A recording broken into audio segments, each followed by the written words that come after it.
Welcome back to the Describe Your World podcast. This is Travis, and this is episode 4. I have a very special guest with me, Vandy. He is a streamer, a content creator, plays Nintendo stuff, Pokemon and specifically, and he has a really cool story to share with us today. We're going to go into several questions and topics, and I'm really looking forward to it. We just had an earthquake, or Vandy had an earthquake, so it's it's a crazy start to the recording, and we'll see what comes out of it. I don't know what that means, if that's going to spell disaster for us. Hopefully not. Oh my goodness, foreshadowing. Yeah, so Vandy's a world record holder. He's a creator, and I have a lot of questions, and we have a lot of really cool things to talk about. So I'm going to go ahead and take care of some administrative stuff, and then I'm going to turn it over to him so he can get started with his story. So thank you to everybody who has followed the podcast so far. We are on Google, we're on Amazon, Spotify, Apple, anywhere where you can find a podcast. Just search for Describe Your World. Appreciate the people who have followed already and subscribed. Over on YouTube, I already have about 20 subscribers too. So in a couple weeks, that's really exciting. Feel really good about that. So if you want to see the video version of this and you're listening, just jump over to YouTube and you'll be able to see the video counterpart. So I'm going to turn it over to Vandy and let him kind of get started with his story. And I like to frame this as an origin story. So anything that might contribute to who you are and, what makes you you will be super helpful. Yeah, man. Hopefully I can get through without causing a hurricane or a tornado this time. But yeah, so I was born in Michigan. I'm a big Michigan fan. Love watching Michigan football, Michigan basketball. Obviously grew up also playing sports. So and I also grew up in like a private Christian school pretty much my entire life. That kind of also shaped the kind of college that I wanted to go to, which was a semi-small private Christian school. But it definitely also popped that like Christian bubble that I lived in for like 18 years. Absolutely like blessed family life. I've been probably a lot more blessed than I deserve and that I should have been, but it is, I'm thankful every single day. That's kind of crazy. And yeah, and then COVID hit and my channel hit, and I guess the rest is history. But I mean, sports all my life, content creation all my life, big family guy. And yeah, it's been a very blessed life so far at only 24. So that's awesome. So tell me a little bit about, you say like a small Christian school. I have a very similar experience. I spent 6 years going to a private Christian school, kindergarten through 6th grade. That school closed down. So then I was homeschooled the rest of the way. But I ended up, my mom who was homeschooling me, she taught at a Christian school during the latter part of that too. So I stayed in that environment. So I'm just curious kind of what some of those unique experiences were like, and what are you happy about, and maybe some ways that it also affected you negatively. Yeah, I mean, I think a small private Christian school was good for someone like me because I liked being the big fish in a small pond, just because of like an extroverted personality and with like not as many people in my class and in my grade and like in middle school or high school, it was very easy for me to get to know everyone and be friends with everyone. And that's just kind of something that I like to do. This sounds like kind of narcissistic almost, but like I liked being known. I liked how everyone knew who I was. And I feel like with a public school, that's really difficult. And also it was, easy for me to like play sports because there weren't as many people trying out. And so even though my main sport was basketball, like I also made the soccer and lacrosse team, even though I wasn't very good at either, just because when you're athletic and you kind of know people, they're like, hey, try out, have these new experiences. And I think that doing that in a public school, I think would be a lot more difficult.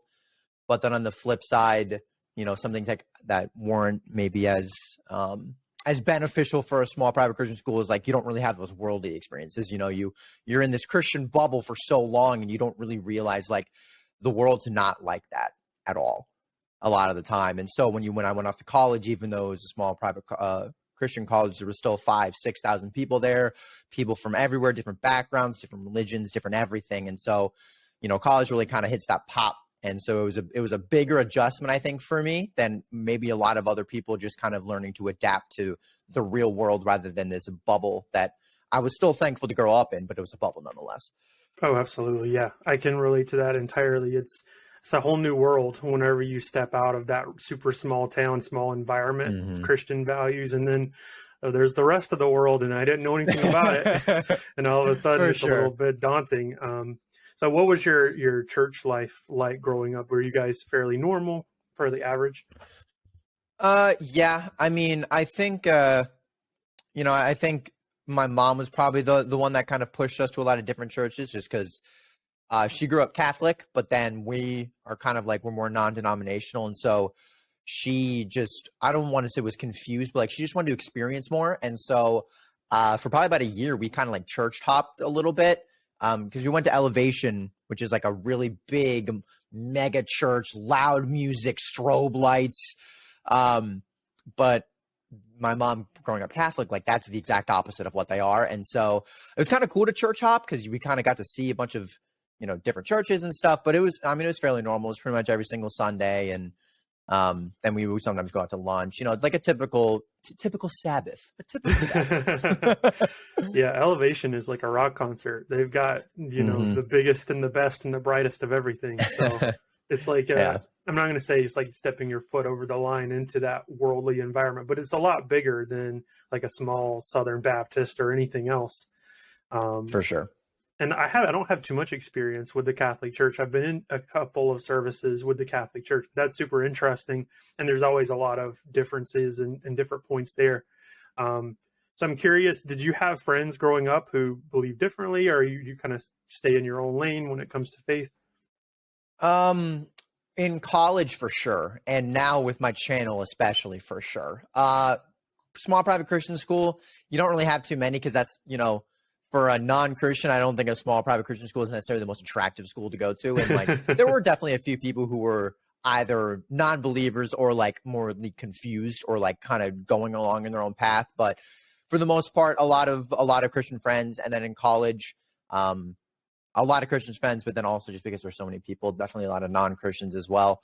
Um, and then now I definitely through just like the channel, just because it's the internet and the internet is full of every person you could ever even like think of. Definitely a lot of non-Christians there as well. But I mean, I'm not going to treat them any differently. Oh, yeah, of course. I mean, that's sort of the universal lesson to learn, right? Is that regardless of what the belief is, like there's still someone to love, still someone to care for, and that kind of thing. And For sure. I think if you don't ultimately get to that lesson, then something before that went wrong, right? So Oh yeah. it's like Right. the For the, sure. the key value for me, because I have friends and family who are non-believers, agnostic, atheist, and it's like you just keep loving them and keep interacting with them and treating them well. But there are parts and corners of the Carolinas that's not what happens. Not at all. It can be an extremely judgmental environment, extremely critical environment, and it's hard. It's hard to try to figure out where you land and how to do the things you're called to do, but also do well as a steward and a citizen of the world. Right. Um, you mentioned sports. I'm super curious. See, you like basketball the best, but you ended up playing other things because you're just a tall, athletic, strong dude. Not tall, 5'7", very not tall. Picked the worst sport for my height probably ever. Could have played soccer where height doesn't matter. No, I went with basketball. But yeah, I mean, my brother was an athlete. My sister was an athlete before she decided to do theater. She also played soccer. My dad was an athlete. My grandfather was like an insane athlete. So it kind of runs in the family. Basketball was like the main one. Same with my brother. And then I did soccer and lacrosse just because my friends did it. And like I said, you didn't necessarily need to be good. You just need to be athletic. And then in college, I actually found two new sports that I loved, which was ultimate frisbee. Never thought I would ever do that. And then volleyball, which two of like the most fun sports to play and some of like probably pretty uncommon, especially for a guy for volleyball. But yeah, I mean, sports is like one of my big loves. I love being active and put a wear and tear on my body. I got knee and back problems at 24, but definitely worth it. Definitely super duper fun. A lot of like my best memories are sports for sure. Oh, okay, cool. So when it comes to 5'7", I did not imagine that. You seem like a physically imposing guy, even just from like the stream view. You seem tall and strong, but Nope. it's very interesting. So when it comes to, you guys had like church leagues and stuff like that, I'm assuming.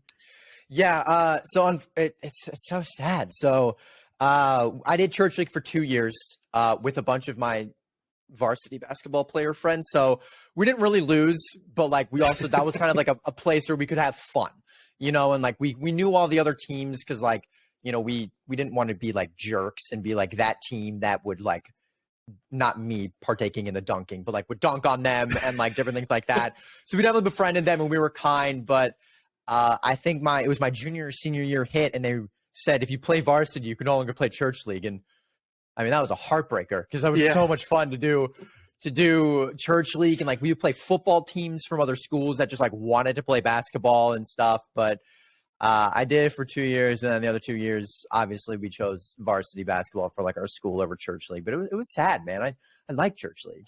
They took it away. Yeah. It was sad. I mean, just kind of the same experience. I did church league soccer, and I did 1 year of church league basketball. Everyone was really bad, including me, but it was all cool because, like, you know, that's not really the point. The point is just have fun and find a social activity, make friends and stuff. So I think the year that I played basketball, I scored 2 points for the entire thing. And like, it was still cool. Like, there were people and there was running and all that good stuff. But unlike you, I'm not an athletic guy. So I stick to my reading and writing and this kind of thing. It's not not in the stars for me to go be a professional athlete. But yeah, I do think the sports aspect is super interesting because a lot of the time with people who are growing up in these really small kind of Christian bubbles, you know, building social skills can be kind of hard. You know, you have social skills that come from the people you know and the people who are very similar to you. But sports opens up a different avenue. You could sort of develop that extroverted character and personality. Yeah, for sure. I mean, obviously, it's sometimes hard making friends on like a court because, you know, your competitive side comes out. My friend would always say that meeting someone in sports is actually one of like the worst ways to meet someone because they could be like the nicest person ever. And I've met so many people that are so kind, so nice, would literally take a bullet for you, but they step on that field or court and you don't want to mess with them just because they're just the competitive being just comes out and you're like, I know you are such a kind soul, but they don't think that on the other team right now. Absolutely. It's crazy. Yeah, it's hardcore. It's like it's not, but it is. It's like they're intimidating and imposing, and they just want to beat you.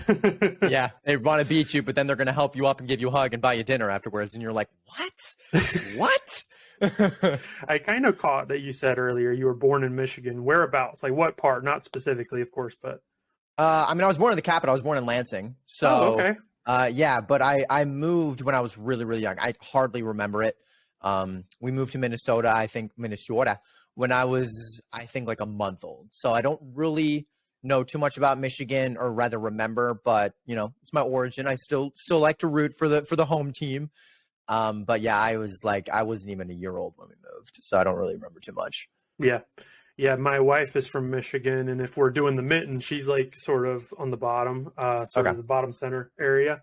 And she definitely has a Northwestern accent. So I can always pick it out now because I hear it every day. I always find it super fascinating that some people have it, and then some people have this weird, strange version of an accent.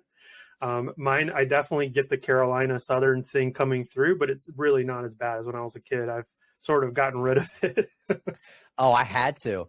I mean, some of the things that like we called pop soda, never again will I ever do that. Yep. No one should ever do that if they're moving down south. It is soda and only soda. Pop, and it's like you'll get looks. Yeah. Do you so whenever you're going to a retailer like Target, Walmart, do you say cart or do you say buggy? Cart. I don't know where buggy came from, but I will stand by cart. It is not a buggy. That's a type of car. Like but I mean, a lot of like my college, my deep southern college friends were like, "Can you get the buggy?" I'm like, "Say it right, say cart, and I'll go get it." That's one of my favorites. Cart and buggy is a good one. Soda and pop is a good one, and Huge then one. What's the other one that's really good? There are a couple other Spigot and Spigot. That's another one too. If you're from the Carolinas, it's Spigot, and then if you're from anywhere else, it's Spigot. Because that's the way it's spelled. It's with a G-O-T at the end. Wow. Our two big ones were water or wooder and oil or ole. Ole. There you go. Ole. And I'm like, No, there's an I in there. My dad owns an automotive business, and he says "ol" and he says "tar," change of tar. So Wow. so That's it's deep it's very Southern. deep south. Yeah. So I love to differentiate those, and it's so interesting too. College did a lot. College worked wonders for my For pronunciation sure. because people were like laughing and don't say that. Oh yeah. Also, my diet too. I found that growing up, you eat a lot of certain things, and it's sort of like a regional thing, like fried chicken and collards and all of that stuff. And then as you kind of branch out and you realize, oh, there are foods that are healthy that are good for your body. Not everything is fried. That's crazy. Yeah, you can't fry everything, and you can't cook it all and use grease, and that's just not uh okay. Yeah, it's something. So I am interested too, as far as early life goes. Where did you first get that bug for creating, like being a content creator? I mean, I always grew up watching, those type of like other types of creators. Like the big PokeTuber I would watch is like Shady Penguin. I'm gonna list off names you may not even heard of, but he's like the godfather of the PokeTuber community. I would watch like the Game Grumps just because they're such like comedic geniuses because their improv is amazing. I would watch like a bunch of content creators, just like growing up and kind of like the big reason like I started my channel, which I think we'll probably talk about like a little bit later, but like a short story is that I would watch Shady Penguin and I would go into his comments and the amount of them that were like, you got me through such a dark time. Like your videos are like the highlight of my day. Like you got me through X, Y, and Z. And I'm like, this dude is like, he's a great creator, but like he's playing video games for fun. And like the amount of joy that it brings people, I'm like, I feel like I can do this. I feel like I can and I should do this because it's something that I love, helping out people, building a community, and I'm a huge people person. So I mean it was just wild that like all those comments were just so kind and it's just like wow. Like that's awesome that they have that avenue that they can like escape the world from. Yeah, it's one of my favorite things that I've ever heard Shady say specifically. It was on Vinny's podcast, but he made a comment something like, if you're a content creator on Twitch, YouTube, whatever platform, if you're willing to create something in which people watch you and your face for an extended amount of time, there's some little part of you that's got to be narcissistic. And I think he's the most humble person to say that because he's such a humble dude. Like I Mm-hmm. can't even imagine Shady being narcissistic. Definitely like 2014, 2015, that was where it started for me too. I started with Shady, Nexus, Sacred Fire, all those guys, and just fell in love with Pokemon videos and Wi-Fi battling and all that stuff. Yeah. Yeah, I mean they were like a huge part, I mean an insane part of my childhood. I mean up even until college. Yeah, Like I was watching it from like ninth grade until like my college years. That's like 6+ years. So yeah. I mean it was huge part of my life. And there is something, and we'll talk about it later when we go over like imposter syndrome, but there is something weird about someone writing a comment saying, hey, the video that I just watched like changed my life, or the video I just watched kept me from committing suicide or something like Mm, that. I mean, that's kind of what I said in the episode with Linz is like the whole purpose of creating this podcast is just to impact one person. That's it. If I get one person and impact them positively, I'll feel successful. And heck yeah. like, same thing on your side. If you have one viewer who pulls through because you made them laugh, like that's a huge deal. Yeah. I mean, like the ceiling is like impacting a whole like tens of thousands of people potentially. I mean, the amount of the people that like Mr. Beast has saved, probably more on like the monetary side, but still it was all through his channel. But even if you can impact like one person's life, that's like one more person that's potentially on this earth that may not have been. And so I think Absolutely. that's just like a really like heavy weight that people don't really think about because the whole stigma around content creation is an easy job that everyone should be lucky to have. That's not, that's like, oh, you got lucky and it's all about money and yourself. And it's like probably the exact opposite is like 90% of white creators do this. And so now there are definitely some money loving, sellouts out there. Just, there are always going to be those people, but like, the impact that content creation can have on people and like creating a community that is like welcoming and like a place where someone can actually feel okay if their like family life, school life, sports life, any life of theirs is like terrible. Like that's something that like everyone should try and like would accept that like responsibility if they were given it. And I think that that's like a really cool thing because content creation is giving me an avenue to do that. Yeah, it's hard to balance that line of, I'm creating something for me that I'm proud of and something that accomplishes the goal that I have, and then the other side is I'm creating something for everybody else. It's not just Hmm. I'm trying to establish a goal and meet it. I'm trying to put something out there that somehow gets translated into like a positive, result for Hmm. somebody. But I think you guys do a really good job of that, obviously. And we'll talk more about. I'll give you some time at the end where you can kind of shout yourself out and tell people where to find you too. I like to mention that at the beginning, but in any case, I want to give you an opportunity to lead people back to you for the beautiful content that there is to absorb. So other than that, is there a particular moment, anything that's super impactful that you like, a story you'd like to share about early life, or maybe where you were inspired by a content creator or sports or anything? I mean, like I said, I definitely remember the comment that like stuck with me in one of Shady's videos. And um I think that like that, I'm not gonna say what it was just because I mean I don't know this person's stance. I won't know, but I will forever remember that comment. And so I think that like just like resonated in my head for years and years and years. And then, like I said, I think when COVID hit, and I'm really bad at spending money, and there's a point to this. So like I saved up a lot of money just because I'm so bad at it. I hate spending money. I hate I just don't like spending money. I'm such like a money hoarder. I get that from my father, but because I had so much money saved up, when COVID hit, I was like, I'm gonna pull the trigger. I'm gonna do this. I'm gonna start my channel, and even if I can have one of those comments on one of my videos, like that is so unbelievably worth it, because I also knew that I would have fun with it because my dad is such a creative guy.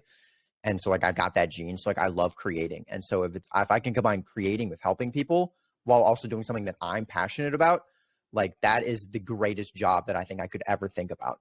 And so I finally did it. And I think that just that one comment just like planted that little seed and was like, this is what you're gonna try and do. And I don't know if I've done that, but I mean, I have time still. Are you a stats guy? Do you care about the view count and the likes and the shares and all that stuff? At first, definitely no, just because it was, you start out and you're just testing the waters, you dip your toe into the pool, you just see what's going on. Now that I want to make this my full-time job to kind of, still keep the place where everyone can feel welcomed, and I can continue to help people and kind of be maybe hopefully like a positive influence in someone's life. But at the same time, I need something to support me. And so now I'm definitely diving into a lot more of the analytical side to hopefully, be able to do this full time in order to not, need a second job that'll take away from my time that I could be spending content creation, because it really does take a lot of time out of your day to do content creation. It really does. People don't understand. It is Yeah. not just recording and then you're done. It's not just recording, doing a little bit of editing, and then you're done. There are like 700 different things that I have to do, and it can get really overwhelming, and people don't understand that until they do content creation. But Yeah. yeah. It's a full-time job, and you gotta go live. You gotta make time to Mhm. create thumbnails. You gotta set up your game, and you gotta buy a lot of stuff too. Just A lot. buying a mic and a camera was enough for me. Like, I'm done. I mean, yeah. I mean, and that was enough for me for a while. But at the point when I met actually my girlfriend Lynn's and all of her friends, of like, they are like the next generation of the PokeTubers. They're the big dogs right now. And so when I started meeting them, and I remember doing my first video with her, I was like, I need the quality to go up. I need Yeah. to do something. I haven't bought anything in forever. I need to pull the trigger and do just something. And because I was able to live with my parents for a year after college, I didn't have rent. I didn't have groceries to spend money on. Like the only thing I was really buying was like gas Yeah. for my car. But because of that, I was like, I'm gonna need to pull the trigger. Like I'm going all in. And so I bought a really microphone, camera. I now have 3 monitors. Like whenever I go home and I transfer my setups, I'm like, I'm driving around with so much money in my car, I can't handle it. For people who are listening, you won't have the full effect, but for people watching, you can see Vandy's LEDs in the back, and I'm Mhm. extremely jealous. They're super impressive. Yeah, my girlfriend convinced me to buy the second one, and it just looks so cool. She like designed pretty much like my stream room. I did my Vandy touch here and there, but I wish I could take credit for like 99% of this, but I just can't. Yeah, it's like you get the tidbit of like, oh, you need some plush, you need something to go on your shelves, and you're like, well, I get to pick them, right? Yeah, yeah. She's like, we need a plushie. I'm like, well, I'm gonna pick which one. Then you place it wherever. I love it. So I do want to transition a little bit into the next category, which is a little bit more open. This is something that I sent over beforehand when we were talking about doing this, and turns out that Vandy and I have similar stories when it comes to location.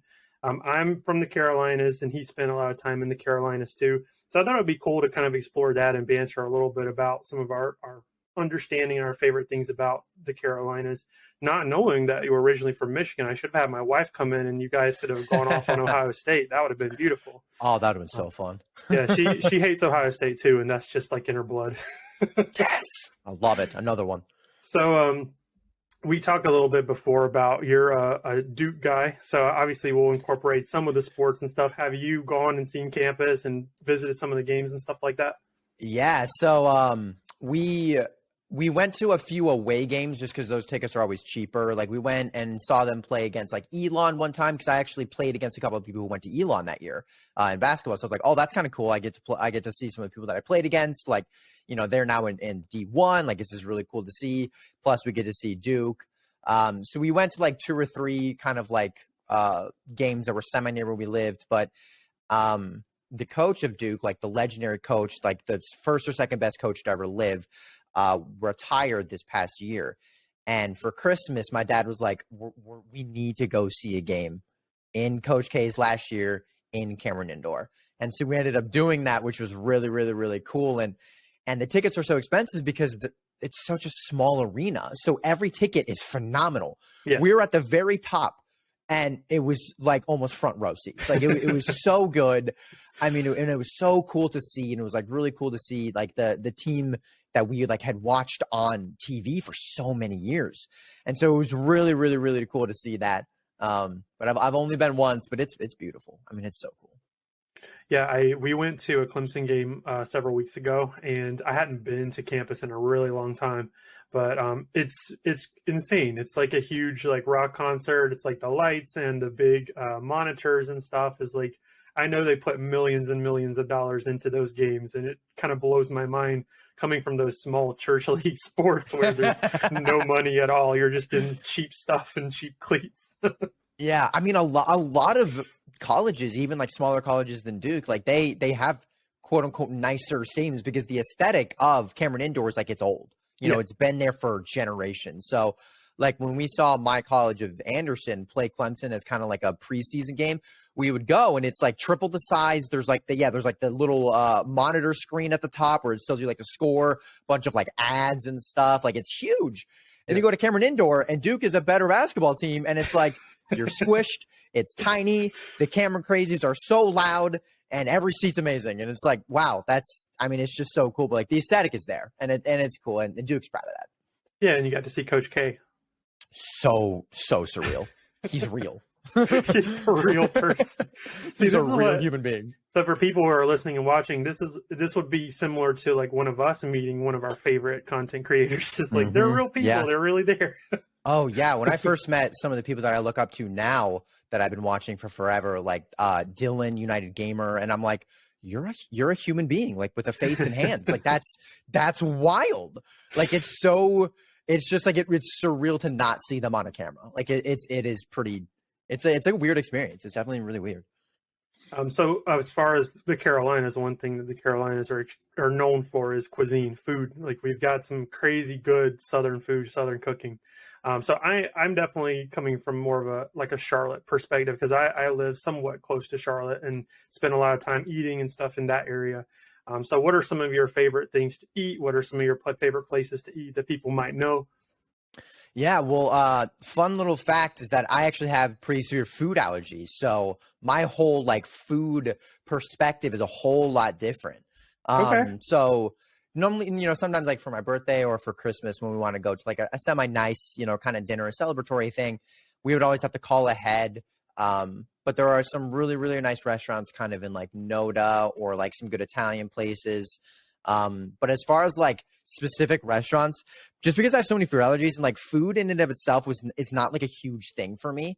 Like I would take, you know, like a gourmet $150 sirloin steak from like a Golden Cow or something, or like one from the store, and I would be perfectly content either way, because like it's not a big thing for me. And like people are so shocked because they're like, oh, why don't you want to go to like, why don't you want to go out of the country and go to Italy? I'm like, well, what's the main reason you want to go to Italy? They're like, the food. I'm like, there you go. I don't care. I would die. I can't eat the food there. So like I would have to find a Chipotle in fluffing Italy so that I could eat. That's kind of mind-boggling. So food allergies. Mm-hmm. So my allergies are a little bit different. I'm allergic to a lot of things outside, not so much food. Mm-hmm. I'm allergic to flying insects. I'm allergic. My eyes are actually hypersensitive to ultraviolet light, so I have to wear sunshades everywhere. Oh wow. So I have a lot of different things going on there. And there's a couple weeks during spring where they get really bad as well. But I've never had a food allergy, never had to deal with that. So it sounds like you're pretty limited in what you can even eat at all. Yeah, I mean, like I've had them since I was born, so like that is like a like low key. That's kind of a blessing, because I know some people who like are now allergic to like some of their favorite foods that they ate as a kid, and like so for things like donuts, ice cream, pizza, like things that like everyone loves, I don't know what they taste like, so therefore I don't know what I'm missing, and I would much rather prefer that than to develop these food allergies at like age 20 that I know some people have, and I'm like, man, that sucks, because you know what you're missing. Yeah. And it's like, you know, it's one thing to go on like a diet, because that's a purposeful thing and like that's what you choose to do. It's one thing to like not be, like be told by your body and by like, you know, life that you can't have that anymore. Like you can't, or else you're in the hospital. And so having it for 24 years, it's not that big of a deal. Like I have EpiPens on me all the time, and like some people think it was a huge deal. Like my girlfriend's mom was freaking out when we first went out to like a mountain thing, because she's like, you need to come grocery shopping with us. You're going to buy everything. How many EpiPens do you have? Where do I stab you? And I'm like, and it's just so funny, because it's like, it's such just not a big deal to me, because I've had it for so long, but everyone knew was like, teach me the ways of saving your life if this ever happens. Is there anything that comes to mind? Like, so people get together, they like to eat pizza, hibachi, all those different things. Is there anything that you really like to be able to eat that, you know, you see other people eating? Yeah. So like the one time that it's really like kind of annoying to have food allergies is when, like, I remember every single year before like a college dance that we would go to, we would always go to like Chili's. And because it's like a cheap college thing. It's so funny. But like I could never eat there. And so when I'm out with a bunch of people and I don't have food for myself, like that's kind of when it's frustrating, because I'll go and get food afterwards. But it's like it's in the midst of seeing everyone eat something I have no idea what it tastes like, while I'm just kind of like sitting there. That's the only time it gets kind of like frustrating. But normally if I'm going to a friend's house, I'll grab food on the way. So it's like it's really not that like it's not like a nuisance or something like that, as long as there's a restaurant close. Yeah. And you know the stuff that you can grab safely and get it before you even get there, and it all works out really well. Yeah. I mean, Chick-fil-A was a big one, but now apparently they have milk in their grilled chicken. So now I can't even have Chick-fil-A. So like, that sucks.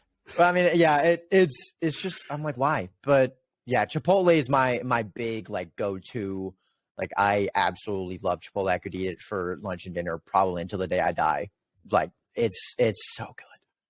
I read an article somewhat recently. It was about the fastest growing fast food restaurants in the country. And I was super surprised to see that one of the ones that's had the most success over the past couple of years is Jersey Mike's. And Jersey Mike's is interesting for me because, you know, it wasn't anything that I really knew about as a kid. It was just sort of, there was one, I think, within maybe 30 minutes of where I lived. But now every corner, there's a Jersey Mike's like everywhere. And it's really weird. It's like a Starbucks. You got a Starbucks and a Jersey Mike's, and then you have like a Walmart and whatever. And then you have like your McDonald's and your other fast food stuff. So it's really bizarre, because when you're traveling somewhere and you need food quick, you have to eat something that's not good to eat. Yeah, for sure. For sure. There's always the McDonald's is, but I think a big thing about Jersey Mike, I think social media helped out Jersey Mike's a lot, because there are like big food TikTok critics that always rate Jersey Mike subs #1. Yeah. And if you have someone with like that type of influence, and like the criteria is not that it's like Jersey Mike's, Firehouse, Subway, like, is it really that much better? Who knows? But like if you're #1 and some big food person tells you you're #1, that's gonna skyrocket your business. Like so I think Jersey Mike's really lucked out with the social media stuff like that. That's huge. It's the same. It's like a flash in a bottle. It's the same as everything else. You get lucky, you know, you become one of those things that like, Oh, somebody mentioned you. You're good to go. Yeah, it's like, oh, Gordon Ramsay said that Jersey Mike's is the best sub. Like, you better hire more people. You about to go crazy. Like, So another cool thing about the Carolinas is we have a super diverse sort of terrain, and there's a lot going on. We have beaches, we have mountains, we have low Mhm. country, we have high country, we have big bustling cities, uptowns, and things like that. So, what's your favorite? Where do you like to be? What's your like? If you got a dream vacation and you got to go Mhm. somewhere? So every year I would always ask my dad, um, if I could spend like if I could pay for half of this trip and we go grab my friend's boat and go to a lake. That is like my number one thing is going to a lake, grabbing like tubes or wakeboards or something like that and going out with my friends and doing that and like swimming in the lake. That's like my number one thing. I absolutely loved it. Tubing is like one of my favorite activities, I guess, to do like in the world. And I recently learned wakeboarding a couple years ago. So like I also love doing that. And so I absolutely adore going to the lake. And we would do that for my birthday sometimes. It's like I would grab a couple of my friends, we would go to a lake, we would grab my dad's friend's boat and we would go. And like because we didn't have to rent a boat, like it really wasn't that bad because the lake house itself wasn't anything crazy because we wanted to make sure we would add the price to like wakeboards and tubes and jet skis and stuff like that. And so it was a blast. The lake is like my happy place for sure. Well, that's cool. Yeah, it's super popular down here. My cousins, friends, and family. There's a big lake sort of near the town where I grew up, called Lake Paul Wallison. It's a super huge hit during the summer. People just Mhm. pile on the little beaches, quote unquote. Not really beaches; they're just like sand. It's just a little Yeah. bit of place where you can sit. But in this area, that's a big deal, and there are a lot of really notable lakes around Charlotte and the area too. Like up by Davidson, there's a couple lakes and stuff like that. So it's not cheap necessarily if you're doing all those activities, but it is something you can go and do and then get food or seafood by where you are. Yeah, yeah, for sure. I mean, it is so much fun. And there were like so many different lakes. Like we would go to a different lake every single year just because my dad also loved fishing. And like some lakes offer different types of like fish, which I didn't really understand as a kid.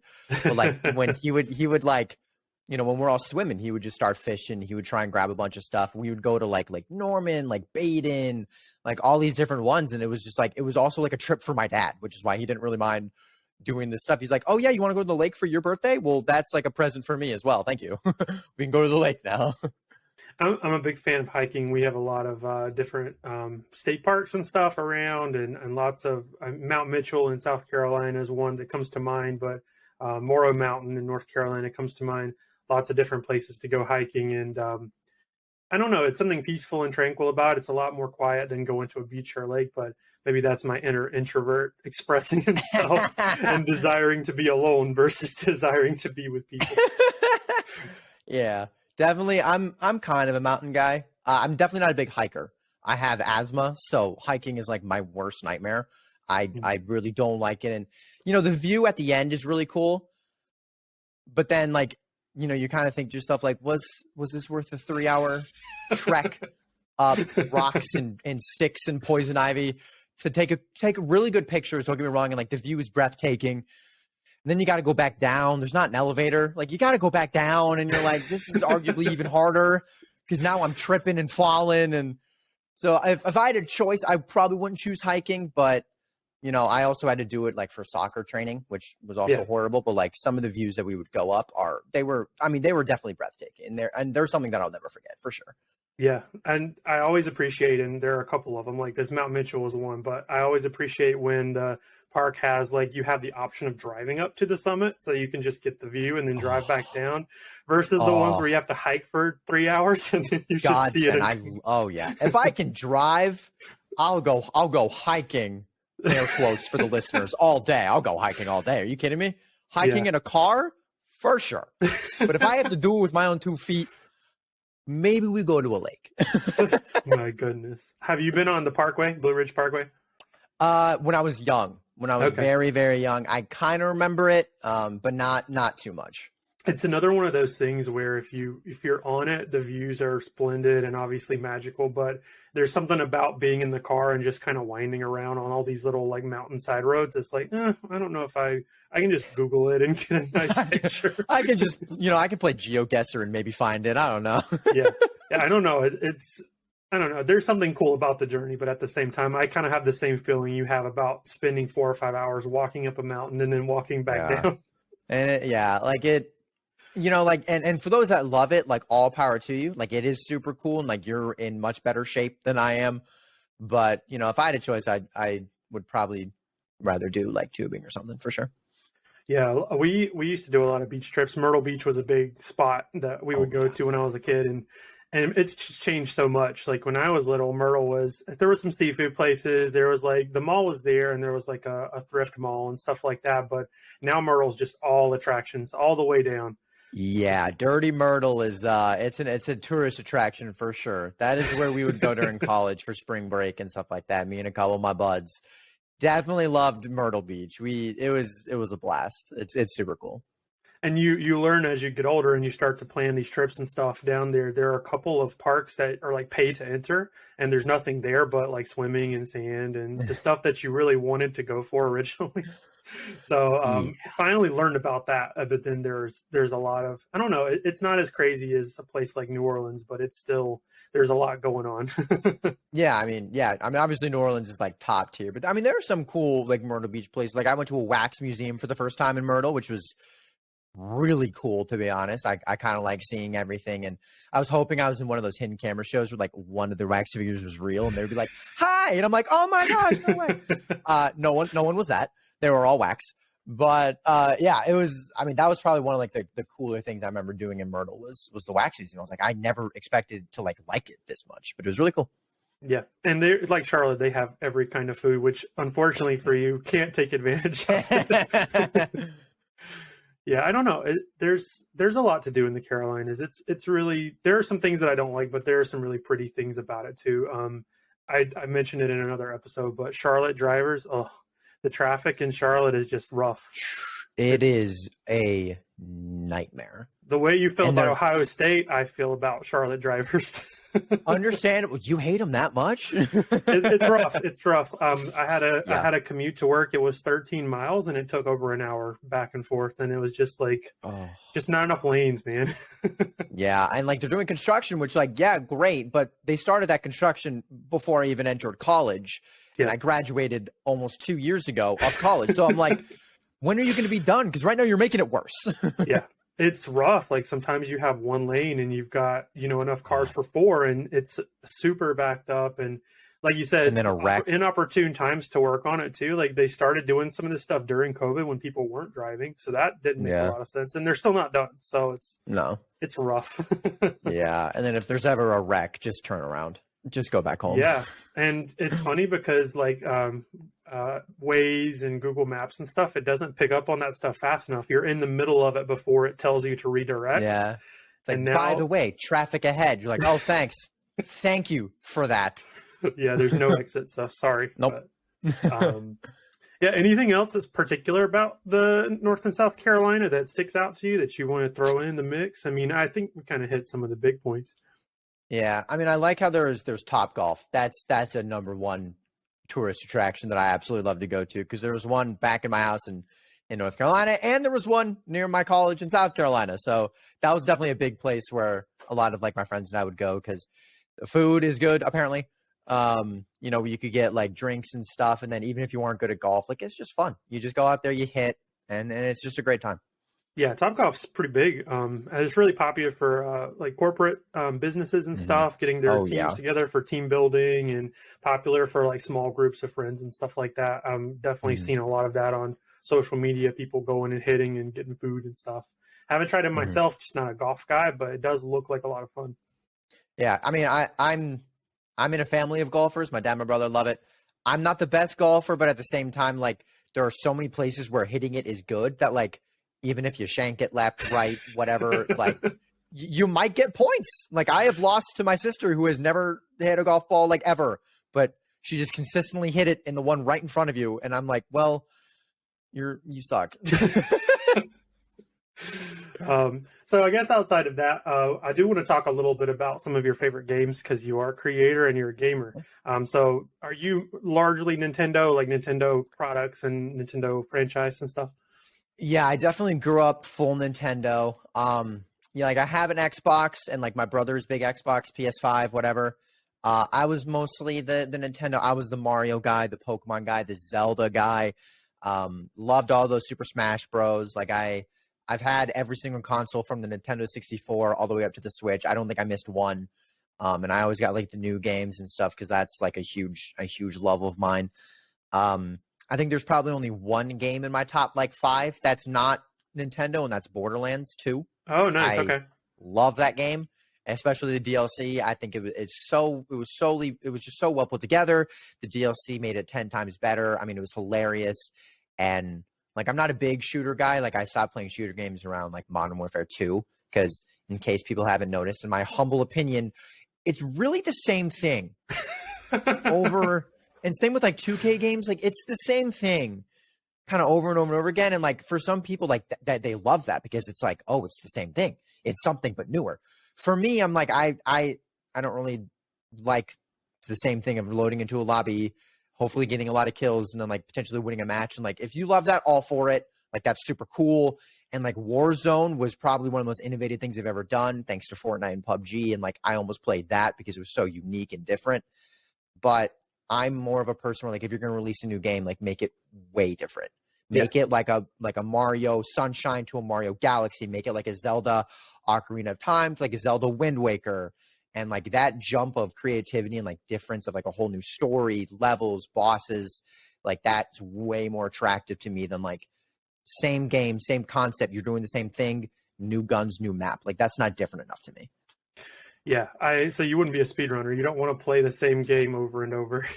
Speedrunners are like I respect the heck out of speedrunners. If it's like a 6 minute game, maybe I'll try and speed run like I Spy or something. I know that's a speed run. I'm like, sure, that would be kind of fun. But like those who speed run Mario 64, I respect the crap out of that because my old roommate also did that. And like some of the things you guys would do is unbelievable. And like I consider myself very good at video games. I'm not that good at 64, but it is so cool to see. But I would never want to do it ever. I do not want that repetitiveness. What's your I think this would be kind of a fun thing to do. So what's your top three Mario titles and top three Zelda titles? Like if you had to rank them best to third. Oh yeah. This is controversial. A lot of people are not going to like me for this if you like Mario. My number one is Mario Sunshine. And a lot of people did not like that game at all. They were like, the camera was trash. Like the levels weren't that creative. There were a lot of glitches, which I thought was fun. But I just grew up with that. I think the GameCube is the greatest console ever to be created.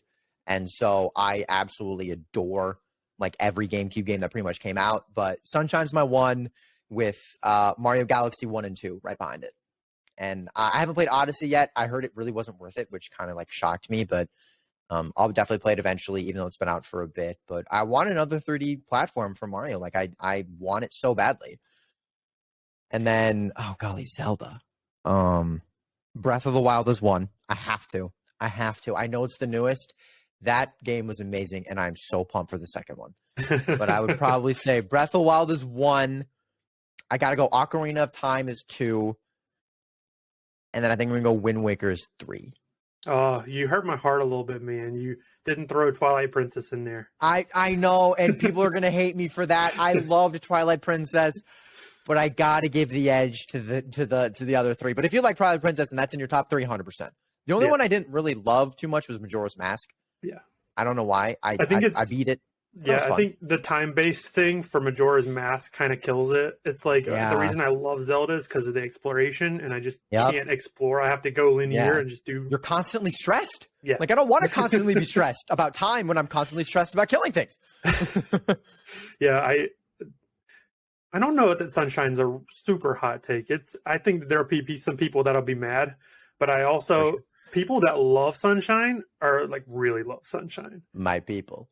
Yeah, those are your dudes. And then you've got the people who are super on Galaxy or Odyssey. Odyssey to me is just so much time required to complete the game, which I think works for Breath of the Wild because Breath of the Wild's not.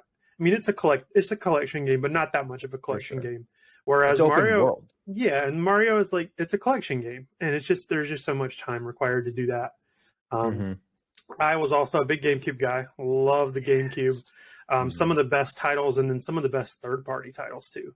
Um, Hands down. yeah, Like it's like there's not a whenever we got the single. Wii, and they were like, "All right, we're gonna keep doing third-party, but we're gonna make them bad." Yeah, but then they're like, but you could play GameCube games on it, and I'm like, okay, all right, good plan, good choice. That was smart. And the Wii That's games are still really good. I love them. the Wii is what I maintain. That's I have a Wii, and so if I want to play my old GameCube stuff, good to go. For sure. Absolutely. Yeah. I still have all my consoles as well. My 64 is back at my parents' place, probably collecting dust, but I got my GameCube here, my Wii here, my Switch right here, just in case I want to do some throwback Animal Crossing or some throwback Pokemon games. Because my favorite Pokemon game is actually on the GameCube as well. It's Pokemon Gale of Darkness, which Oh, is also a hot nice. take. Which is also Yeah, a very no, hot take. that one that's a hot take. That one's not as going to be as forgivable, I don't think. Nope. I mean, I just think XD and Coliseum are just I just enjoyed them a lot better than any other main series Pokemon game they've ever made, and that's saying something because I love the main series Pokemon games, and I have a channel based on them. What was your first one? Where did you start with Pokemon? Well, actually, yellow. Oh, okay. Which Is that I your actually have. original cartridge? Yeah, this is I don't know between these two because I have two of them apparently. But one of these two is my original one, yes, and I started with yellow, but I was young when it came out. Like I literally think I was just born. I think this came out in '98. But the game that I played the most as a kid was Crystal, which I also have right back there, my original cartridge. I loved Crystal a lot. Yeah, I downloaded the digital copy several years ago of Crystal whenever they first did that with the 3DS, and it was like falling in love again with it. It's like all the Oh. colors and the sounds are just so crisp. I mean, it was such a good game, and like Suicune is one of my favorite Pokemon too. So like seeing that on the cartridge and like the main, that's the main one that you're trying to get. I'm like, this is cool. This is a good game. My first one was Pokemon Ruby, and so my first starter was Mudkip. And I still have a soft spot for Mudkip, but once I discovered Pokemon Fire Red and I discovered Charmander, it was game over. Of course, you got Charizard has become either the most loved or the most hated. I feel like of all of them, Yeah, hands down. Because the people that love him, like you said, the people that love him. The people who thinks it gets too much love, they don't like him anymore. it's one of those it's like a Greninja. It's just too loved. Just It's stop too. loving. That is such a good example. It is too loved. It literally has an ash form. Yeah. He has a human form almost. Like that is too much love. Yeah. But yeah, I have a soft spot for the not so loved Pokemon. I do like them. Do you have a favorite starter from all the generations? Turtwig. Okay, Hands so down. that's another hot take. Yeah, another and I hate Infernic because he's too loved. Yeah. I'm like, stop it. Give my Turtle Tree some love. I love him. I will say that family, Turtwig through Torterra, they're pretty great. But I will say that all Gen 4 starters were really, really good. Yeah, because then you got a penguin, and like who doesn't love penguins? So Pokemon, so you started your channel during COVID, you said. How long were you? I mean, I guess as you played Yellow when you were like very little. You've been playing Pokemon forever though. Yeah, I mean, I definitely took a break. I've played and beaten every single game, but I took a break kind of towards like the part of your life where like image really matters to you. And like if anyone found out I played Pokemon, I would be like the nerdy kid and I am that now, but that was important that I wasn't viewed that way. It's just stupid now, but like when you're growing up and like image is a big thing and insecurities are a big thing, like you don't want to be viewed as that. And so I took a break for a good couple of years and then I picked it back up in secret. And actually I started my channel in secret as well during college. I didn't tell anyone. I told my roommates if they hear me yelling, it's because I was doing a project for a class, which was a total lie. But then they ended up finding out, and then I was just like, why do I care? Like what they think? Like I am a nerd, but I'm also like an extrovert. I'm also like I'm down to hang out with people. Like and I'm also sometimes an introvert. Like I sometimes need my alone time. Like it really doesn't matter at the end of the day. But Yeah. I have been playing pretty much my entire life. Yeah. Yeah, it's the first time that I dabbled with creating things like video and audio, just taking a camera out and holding it out while you're walking around or while you're around people and talking while it's on you is just such a weird experience. It's like for a little while, it really feels surreal. And it's almost like your anxiety just jumps because you're like, oh no, not only are they watching me, but then other people are going to watch me. Yeah, I think especially when you're first starting out, like I can't even imagine first starting out and then starting out in front of a bunch of people, like having that like vlog status. Because I know a couple of people who are introverted who are huge in YouTube, have like hundreds of thousands of subscribers, but them holding out a camera and like going to like a convention, doing like that kind of vlog, like they're hesitant with that. And like I 100% would be too, even as an Yeah. extrovert. Like I'd be kind of freaked out to do that just because, it's like an interesting thing to do. And like everyone's gonna be looking at you like, why is he holding out a camera? Is he some famous dude? Should I know him? But yeah, it takes guts to do like vlog stuff unless you're like an extreme over introvert. Do you stream anything like from cons or anything like that? Do you do any kind of vlog style recording? I dabbled with it. I remember when back, I think this was kind of towards COVID-ish, I did Pokemon card vlogs. So like I would film myself going to places, buying the cards, and then opening them. I did that like a little bit, and I almost tried to add in like a almost like a corporate, almost like a side of like really like beautiful aesthetic like images of like the Barnes and Noble I went to Oh, or nice. something. And like it was silly, but it was kind of like unique. But I just kind of realized like I didn't have at the time, I didn't have the confidence to hold out a camera in front of myself, have eyes on me at all times, and then like and record that. Like I just couldn't do it. Like it just freaked me out too much. And I was like, if this caused me this much anxiety, maybe I shouldn't do it. Yeah, no, it was weird as a kid seeing people when Bluetooth headsets first came out, as they would just be talking to people and there was no phone, and it was weird. But now whenever you go somewhere and you see a little kid with a camera or like a selfie stick, it's the same thing. It's just I don't want to be judgmental or critical, but it just feels weird. It feels Yeah. like they're not there, they're not present, they're missing something. Yeah. But if he's holding out a selfie stick and he's like recording something, I'm like, how do you do that? I'm Yeah. like, that is so freaking cool that you can hold out a fully extend your arm and talk to relatively no one at the time Yeah. while you have a bunch of people walking around talking to you. Like, that's crazy. How do you not walk into the street? How do you not walk into a wall? Skill, a lot of skill, really good awareness. Definitely not in my bag at all. I'm going to sit in my chair, I'm going to talk to people, and I'm going to put it on the internet, and that's it. Yep, for sure. That is the same thing. I have no plans on doing vlogging right now. So just to kind of wrap up the segment about gaming and games and things like that, this is kind of a question that's more geared toward Nintendo and sort of trends that you have been noticing and things like that. So my question for you was to how do you think what do you think Nintendo should do to remain like relevant and kind of modern, but then also what should Nintendo do to retain that classic energy that they sort of market off of?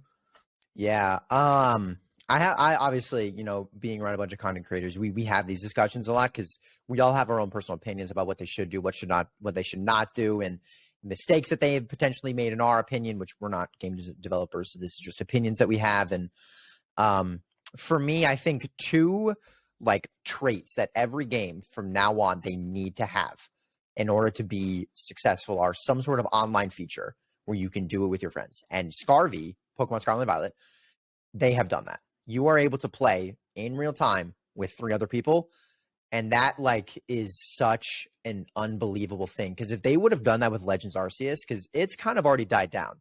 One of the most incredible games that they've ever created of Pokemon Legends Arceus, it died down because it was one player. You couldn't battle. It was just catching a bunch of Pokemon. It was a story, and then at the end you catch Arceus, and like it's cool. But for me, it's really really difficult to make a one player game that's replayable, because you need to have replayability of your game. You need to, because for a lot of Pokemon games, you can restart, have a whole new team. It's like a whole new experience. You can also play it a different way, like a Nuzlocke, to where you can add challenges for yourself, replayability, and it feels like a whole new game. But for Legends Arceus, you can kind of add those challenges, but it really didn't seem like a different game when you replay it. So the replayability factor wasn't there. But with online, playing with your friends, it's a whole new game anytime you ever play it. And I think they need to add that to every game that they do.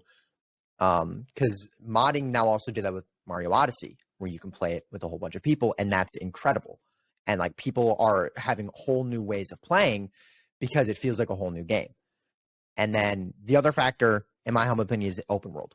But I'm just a huge open world person. I don't like straight line, you have to do this in this order in order to progress. Like I don't love that, which is why Breath of the Wild, the amount of freedom you have in that game, like I get lost in it. And like a new game that I picked up, Genshin Impact, I got lost in it.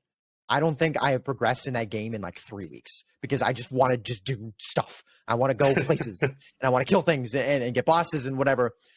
And so when you have those types of factors in your game, not only are people constantly playing it because they can restart it in a whole new way, but then they're interested in the next thing that you're going to have because it is a whole new game that they can then play and then restart it and then constantly be playing that game. And with open world and with online, endless possibilities. Yeah, for sure. They've got a formula that works, and the Pokemon world is hoping that they stick to it because, Legends Arceus delivered the ultimate single player experience, and now we also have online functionality. So no reason why they can't capitalize on that. It's proven and it works. Yeah, I think a lot of people are also upset that Legends Arceus didn't have DLC. Yeah, because in a lot of content creators, and especially for me, like my streams blew up during Legends Arceus. I had hundreds of people watching me shiny hunt. But then as the weeks went by, it just kind of got boring. And after you beat the game, the only thing to do is shiny hunt. But shiny hunt is so unbelievably repetitive. But if they added DLC, which like, again, is very controversial because that's just more things you have to pay for. Yeah. And like, they're not going to release it for free because that's just not how corporations work. But if they added DLC, it's pretty much like a whole new experience and a whole new game, which is what I've been saying. You need to add things to make it feel like you're playing something new.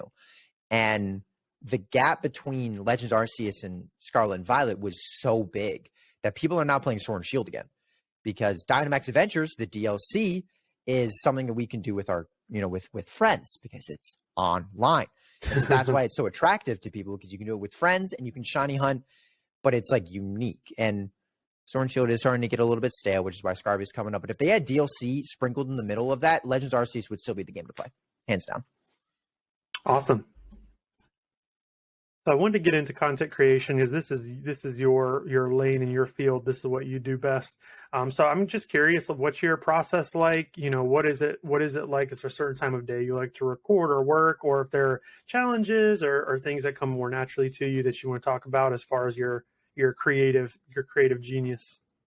I definitely wouldn't call it genius. I definitely try. But for like a time of day, I think that for me and a couple, like a lot of the people that I work with that are a little bit smaller than some like the big guys is that, a lot of people have like second jobs. And so a lot of the time, like they only have a limited amount of, windows to record. And so I definitely think that's probably the biggest challenge, especially if you're doing like a series because, you consistently have to record and get videos out. And so working around like second job work schedules is sometimes really tough. Like you're definitely going to lose some sleep recording at midnight or 1 a.m. and you're definitely gonna be exhausted sometimes because you just work like an 8-hour shift.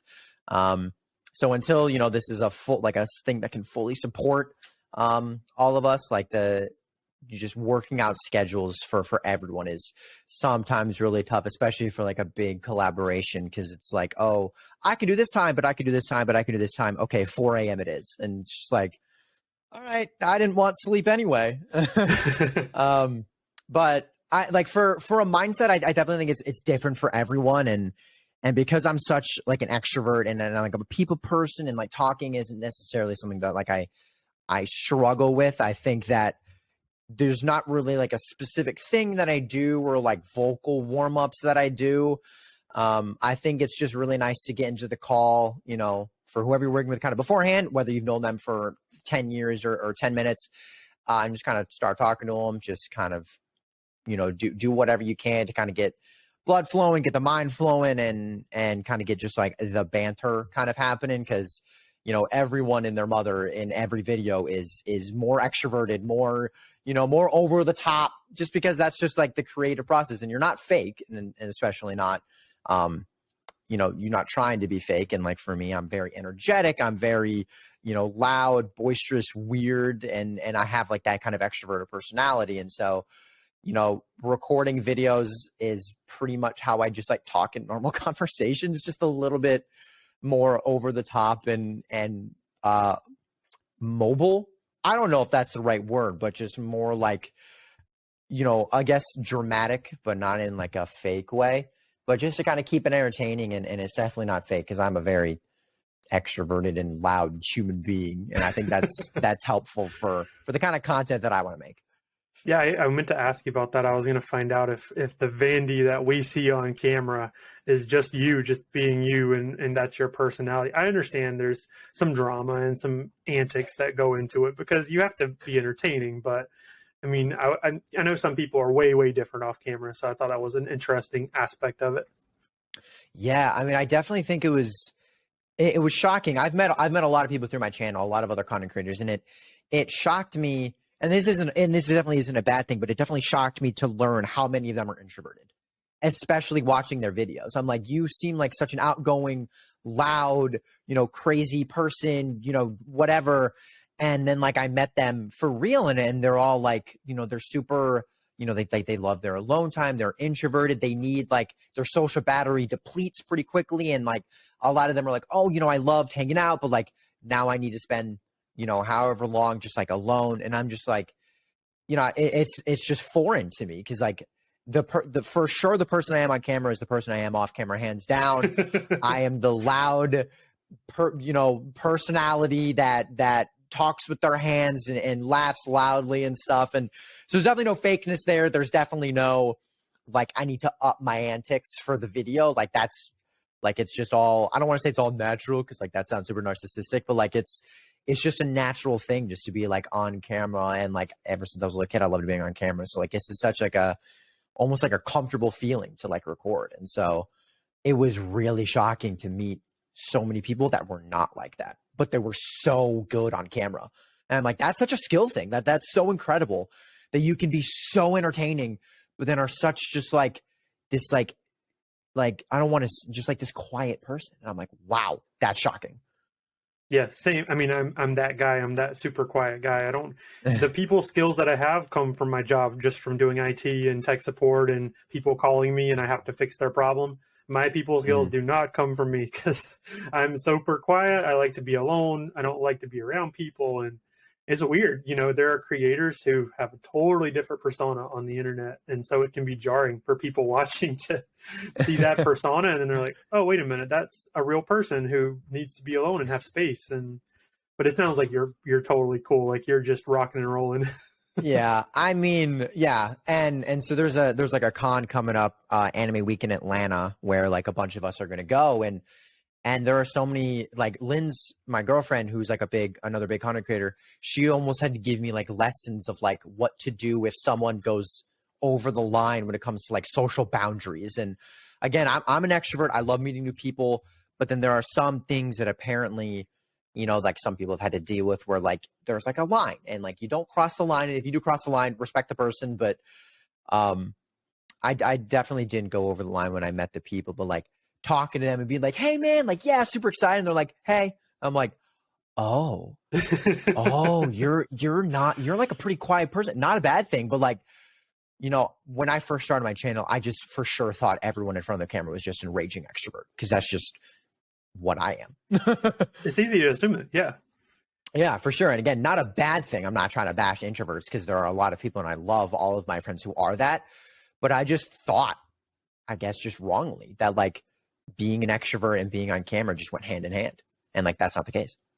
Yeah, we contemplated going to AWA for a while as well, and ended up having a conflict that weekend where we couldn't go. But it's kind of daunting knowing that thousands of your closest acquaintances are going to be swarming you, and people are going to be bumping into you and talking near you, and it's like I don't know that I have enough in me to do it anyway. I would probably just go for one day, meet the people I want to meet, and dip, and just be gone. Yeah.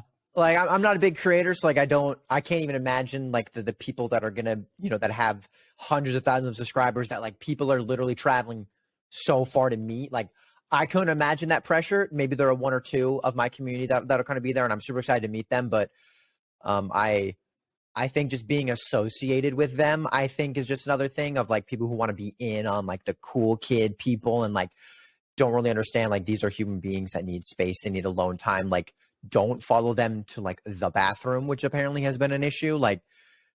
There's not, it's not a coincidence you need to go right when the other person needs to, like, come on. Like we kind of see right through it, but I'm definitely excited to meet people, and like that's just who I am. Yeah, you'll be around people who are protecting you from all that, so you won't have to worry about it. Oh, I'm glad I got lessons from my girlfriend. I'm like, this is what you need to do if this happens. I'm like, that's gonna happen. Oh, fun.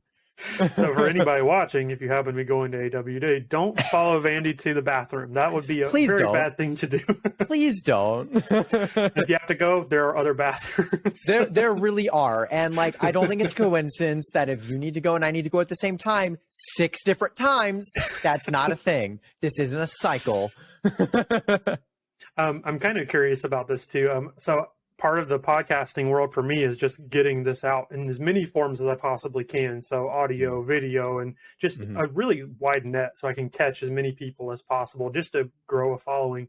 But I know that TikTok and stories and reels and all of these things are a pretty big part of content creation. So I've been contemplating doing like these little 10 to 15 second moments or highlights, because who knows who might see that. So what is your opinion on short form content? Do you think there's a lot of value there? I can't even stress enough how important that is. And I think it's a big part of the fact that just our society the attention span is just so much shorter than like the older generation, like our parents.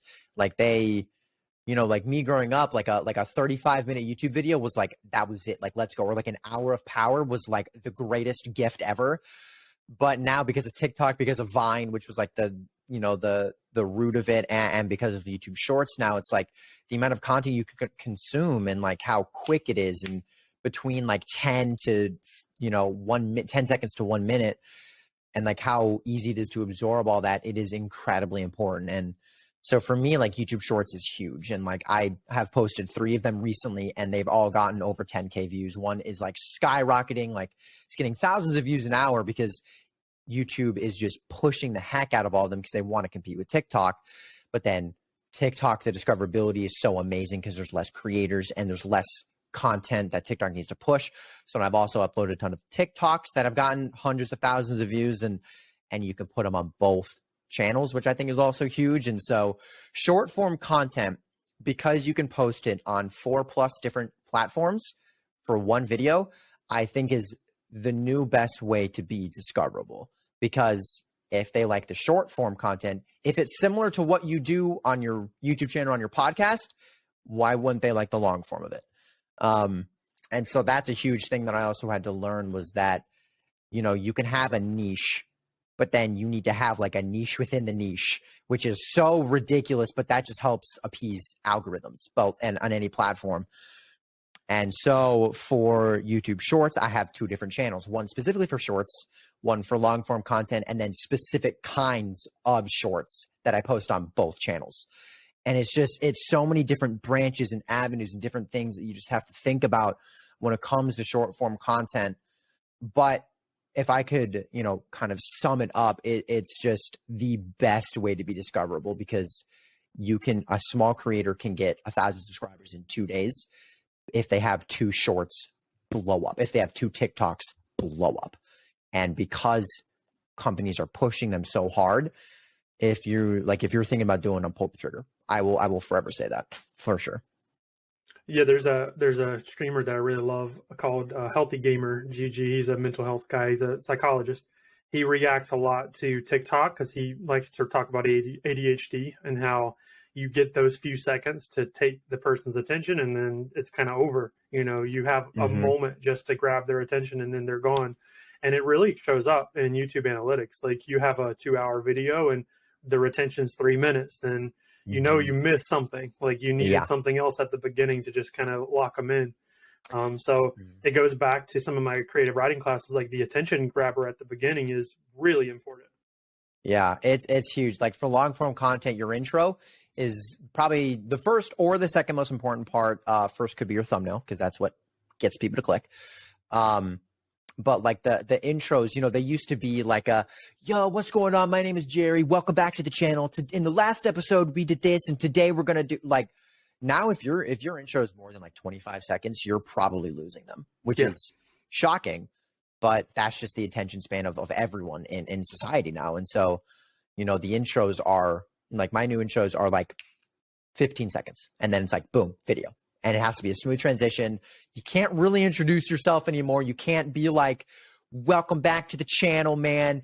You know, today we're going to be doing this. If you want to, hit that thumbs up, hit that subscribe. Here's the link to my merch. Here's my disc. Like, you just can't plug everything. They don't care. If you don't grab them in the first 5 seconds, you're done. And like, it's very pressuring. I almost want to just take that little snippet from what you said and make it an intro moment on the episode just to see what it does. Like, there's the attention grabber. Listen to Vandy talk, and then we'll talk about the podcast. Yeah, I've seen more and more of it too, not even just in the Pokemon community, but everywhere. Like those intro moments, like you have some kind of powerful, impactful thing right at the person's face as soon as they click. And then hope for the best, hope that it was enough. Yeah. And like, thankfully your analytics will show you that. And like, I learned recently, which is crazy, is that good TikToks, their retention, or not their retention rate, but it's some sort of range of like your first 10 seconds. The people that stayed is over 100% because you loop it. And I'm like, that's incredible. Like 120% retention rate in the first 10 seconds is unreal. So, and from what I understand, the TikTok algorithm is extremely good. Like it's way different from YouTube, where YouTube likes some videos and pushes them, and then everything else they just drop. And TikTok's like just pushes and puts stuff in front of people that they want to see. Yeah, I think that because YouTube Shorts are newer and like it happened after TikTok, I think that, you know, obviously YouTube Shorts is just how YouTube competes with TikTok, and you know, YouTube wants every single human being to only absorb their content. And so if they can do things to push other companies out of the way, that's what they're going to do. But because TikTok was already so rooted and around for so long, and YouTube Shorts are, I'm not going to say they're new still, but like they have a whole other they have 3 other algorithms that they need to compete with: long form like streaming algorithm, long form content algorithm, short form content algorithm. And only recently have they started, content creators, like they recently started speaking to each other. And so now if you post a short, if you know they see that a user liked the short, they're going to then suggest the long form content of that profile. And so hopefully that'll have a lot more people, you know, help out YouTube channels. But with TikTok, it's just one algorithm, and then it's just push it, and it's pushing it to so many people. And so I think that's something that YouTube's going to have to really think about, is like, how the heck are we going to combine all of these different algorithms where TikTok just has one, and it's just like, push the video. That's it. I don't care what it is. I don't, just as long as it doesn't flag some sort of, you know, content guideline, push it, push the video. That's it. And I think that's going to be a big hurdle that YouTube's going to have to do. But I adore YouTube, and I think it's going to run Twitch out of business really soon. Oh yeah, I 100% agree. And I have to give major props and kudos to anyone who does this for a living and who pays their bills like this, because there's so much you have to think about, and it's absolutely mind-boggling. It is. It really, and like, it's impossible to describe it to someone, because you're going to leave things out of things that you don't even think about, that you think about and have to tell them. But also it's just like, they're not going to understand. But then when they finally do it, they're like, holy crap. There's 9 different platforms. There's 4 different types of content. There's analytics, there's thumbnails, there's 8 different softwares. Like, it is so much more behind the scenes. So that's why, like, I hate when people post on Twitter, like, photos of like people commenting like, how in the world do you think you need a day off of streaming? Like, it's just streaming. And it's like, you just can't say that. You just can't say that to a creator ever, unless you're another content creator. But if you're another content creator, you would never say that. Like, how the heck do you take a day off of streaming? Because you've needed to take a day off of streaming if you're a content creator.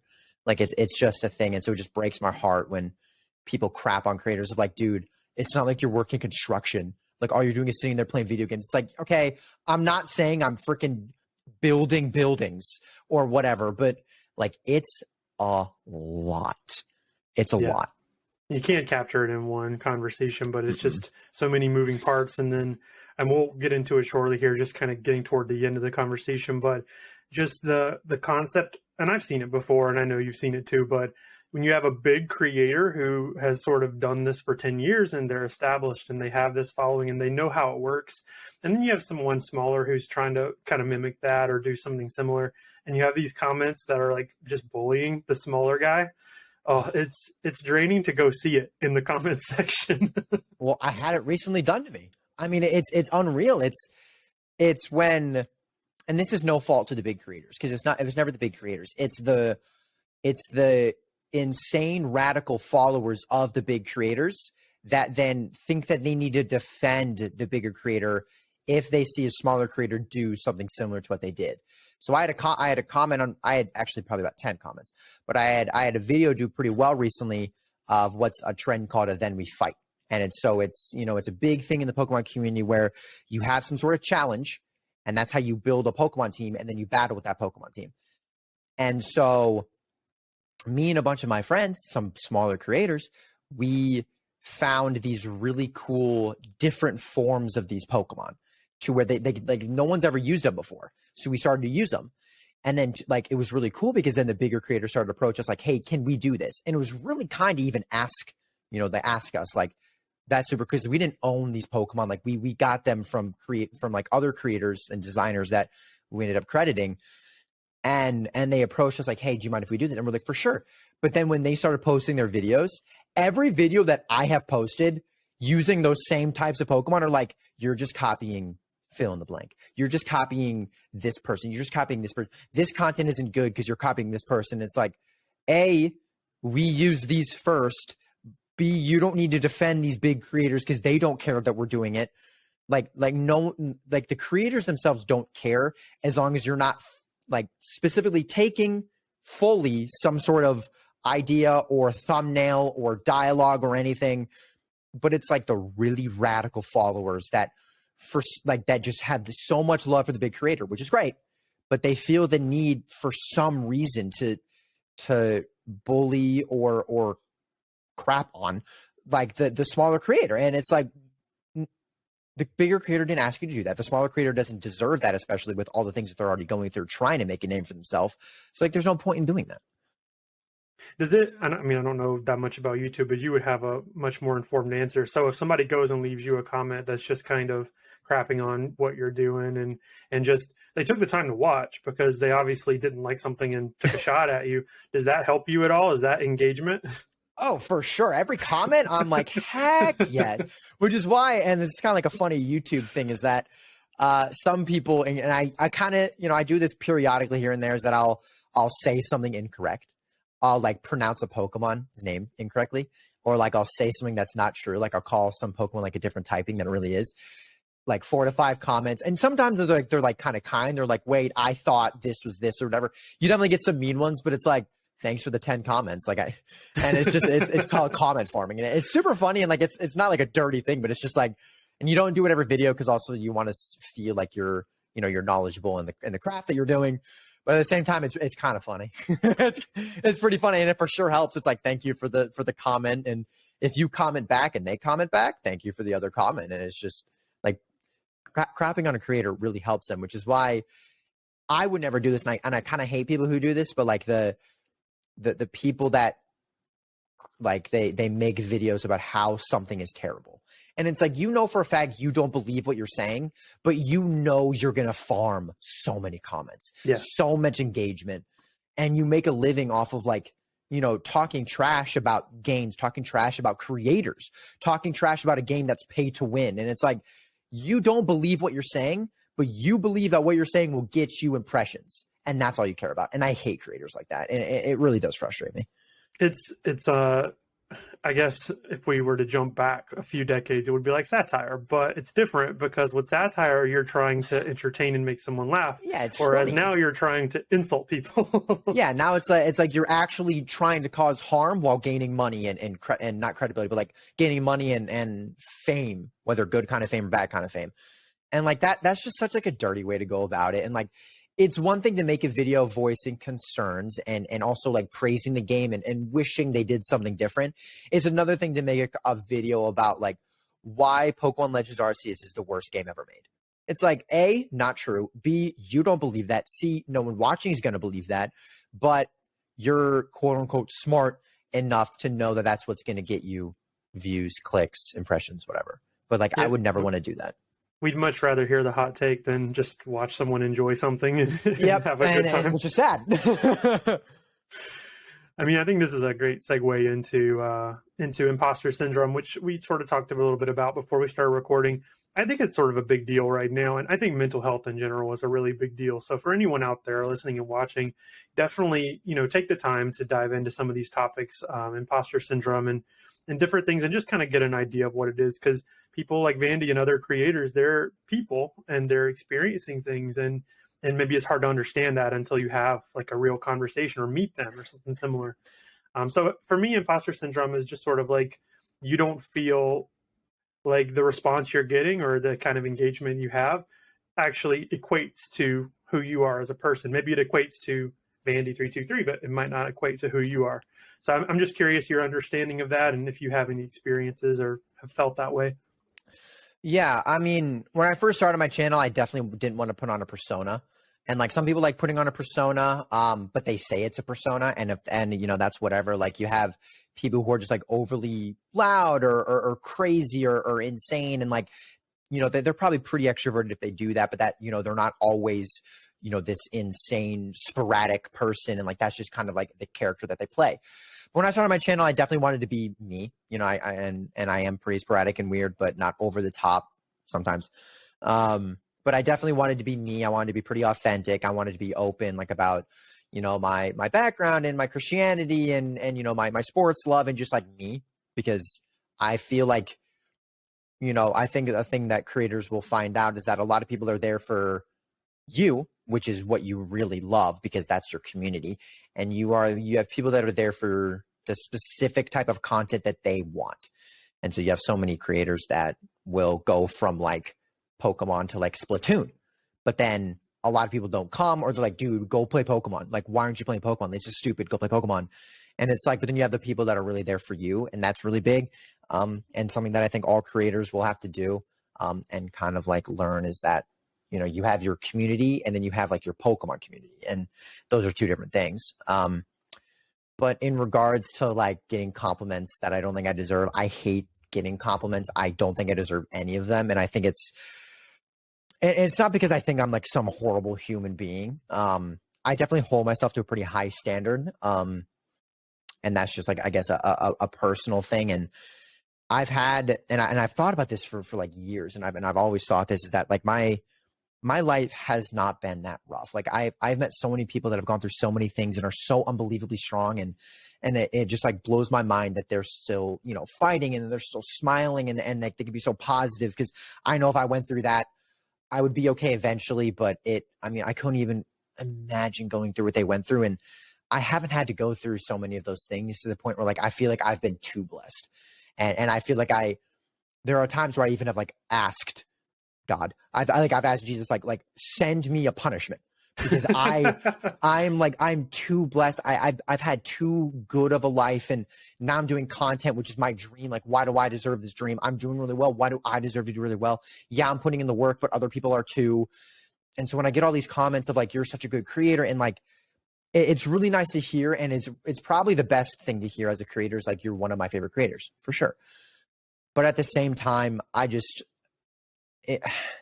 just super weird how easy my life has been, and how I now have a job that is really rough and really hard mentally, but also like my dream job. And I just don't really know why I deserve this. Like, I haven't done anything special.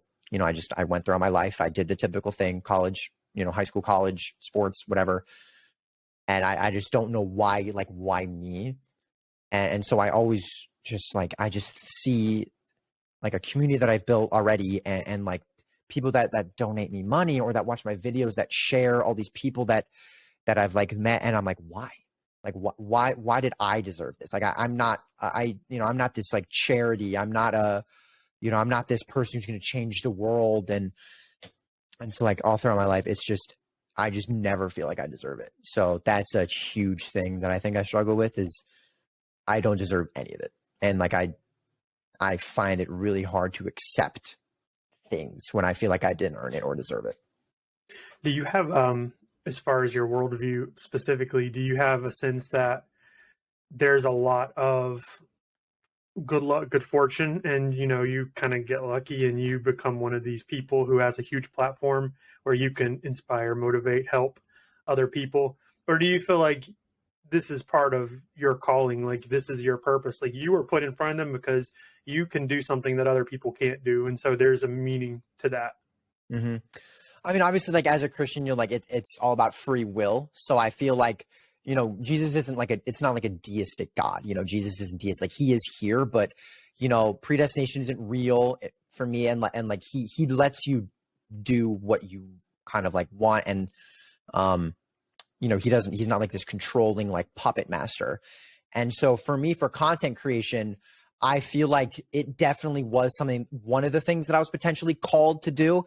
And it was just the choice that I made that I wanted to pursue, because I knew I would love it. I could be creative. I could be a weird, funny personality, hopefully that could be a good influence as well, because I'm a PG channel and like I knew I would be. I wouldn't necessarily say it was luck. I think sometimes videos blowing up could be luck, and you can put yourself in a position to where the odds of getting lucky are higher.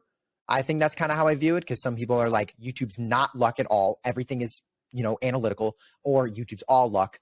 I'm somewhere in the middle where like you can do everything in your power to be, this analytical genius, and you can put yourself in the best position to be one of the lucky ones, but that doesn't necessarily mean you're going to get there. So I wouldn't necessarily say it's it was luck. I definitely think this is a calling of mine, and I've been very blessed to be here. And like, I've never been more passionate about something, in my life than content creation. So I definitely wouldn't trade it for like anything. But I definitely wouldn't necessarily, it was luck. I truly do feel like I was meant to do this. Because I love it so much, it's hard to believe that I deserved getting what I've always wanted without going through things. I don't know. It's so weird. And I don't know how to cope with it. And I don't know, man. I don't know if people who are listening are like, this guy's weird, but it's just something, it's just something that I've struggled with for so long. What I'm hearing, and I don't know how this will affect you or if it will matter at all, but what I'm hearing is that whether or not you had a successful channel on YouTube, I think you would have had the same effect. I think that the people that you meet and interact with would be just as inspired and have positivity and love and care and compassion brought to them from you, regardless of whether or not you were behind the screen. So take that for what you will, but that's just my opinion. Just based on getting to know you, I think you're that kind of person.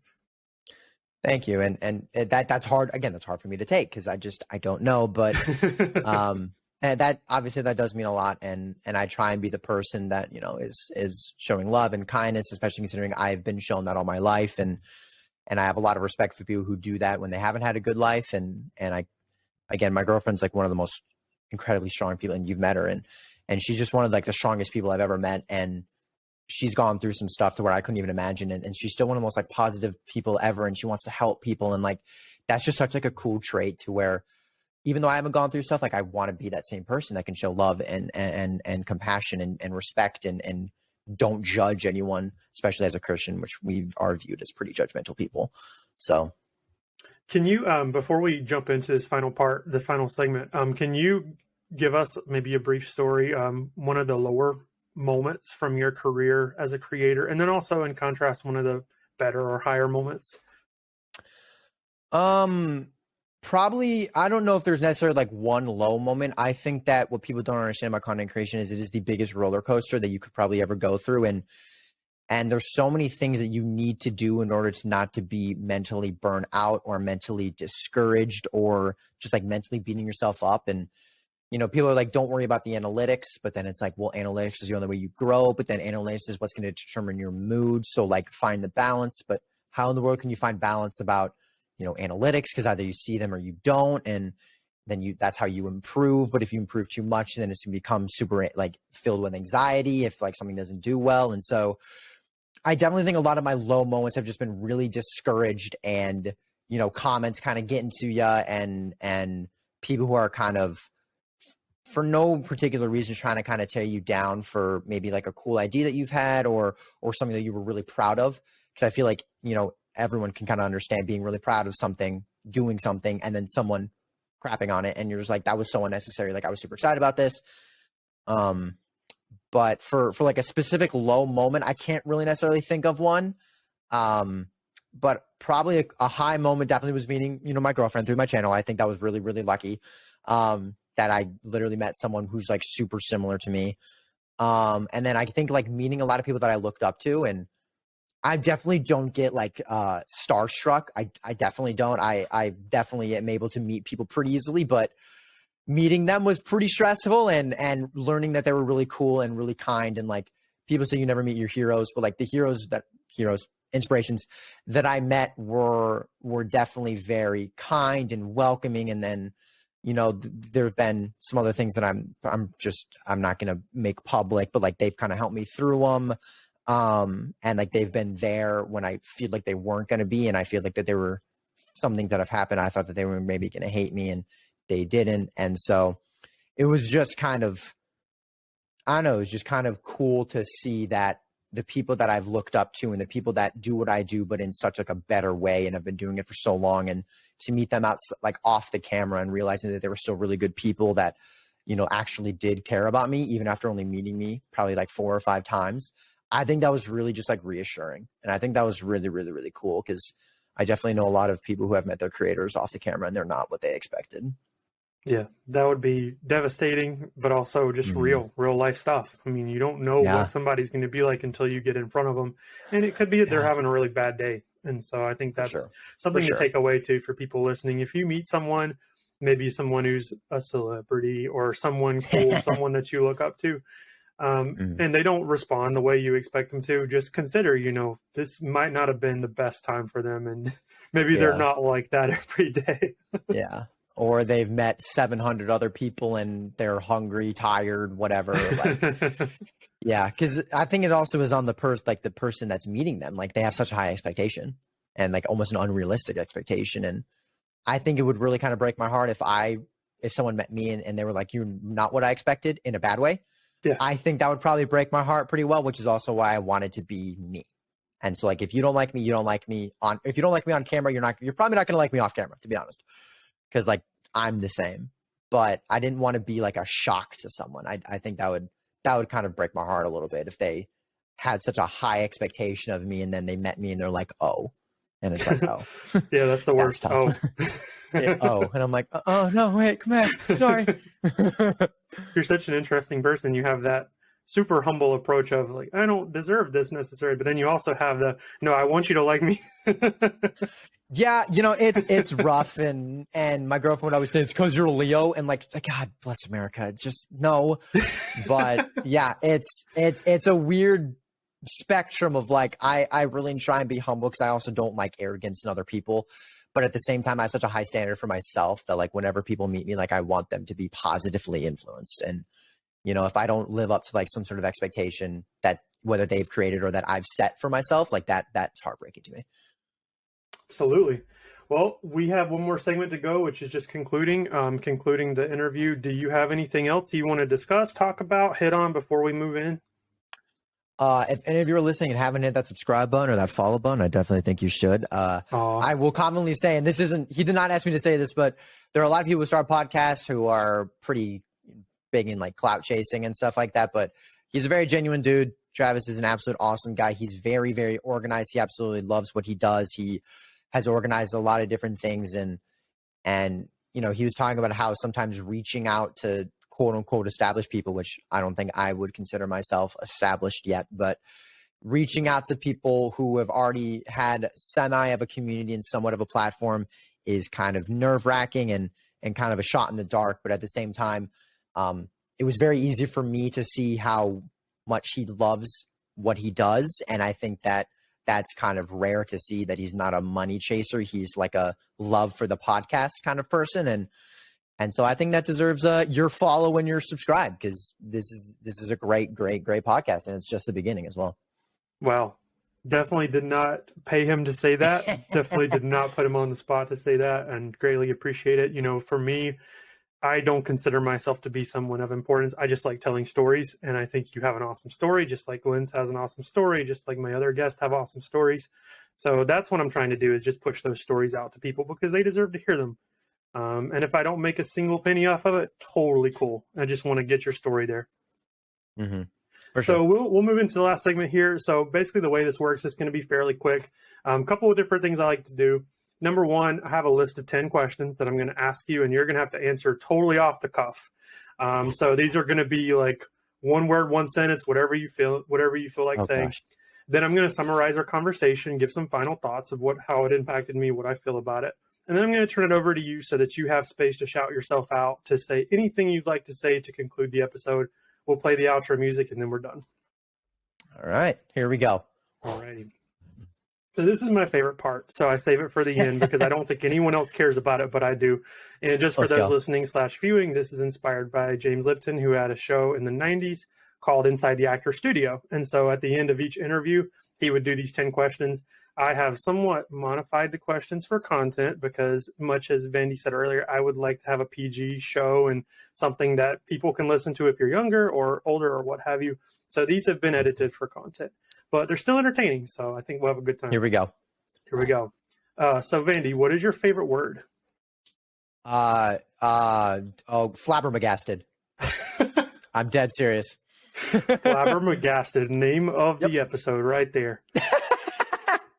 What is your least favorite word? Probably a cuss word that I will not say. Okay. Yep. What excites you?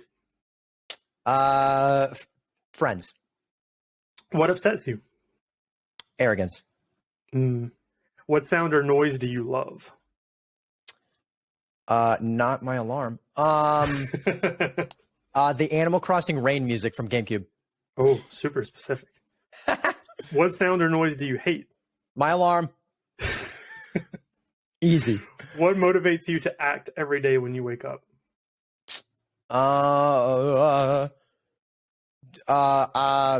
Probably the people that I've met, friends, family, for sure.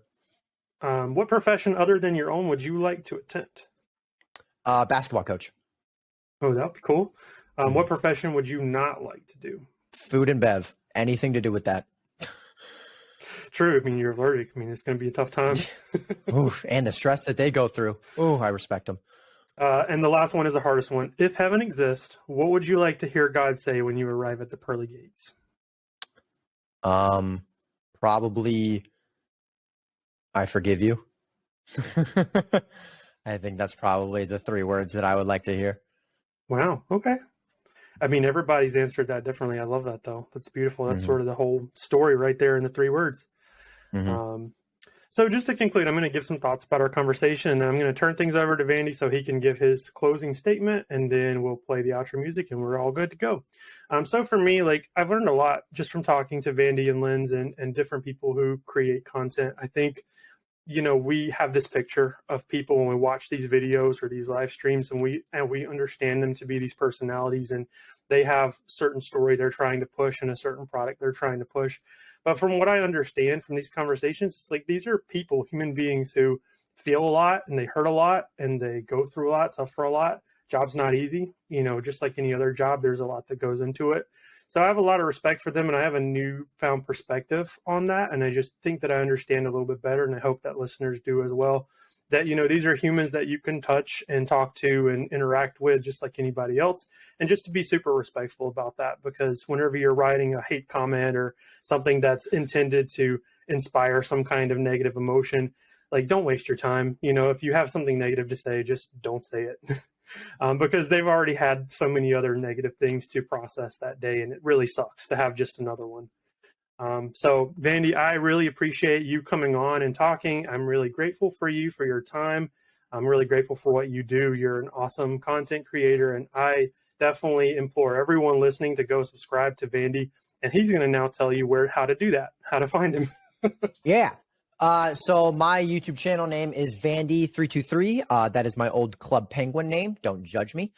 It is on YouTube. I do a lot of like Nintendo and Pokemon stuff. So if that is something that you would like, I do like live streams where you can hang out live. I also do like a lot of long form videos and then a lot of like challenge shorts. So if that's something that you would like to do, definitely try and do that. We're trying to hit 10K by the end of the year. I think that'd be really cool. And then I also have a Twitter.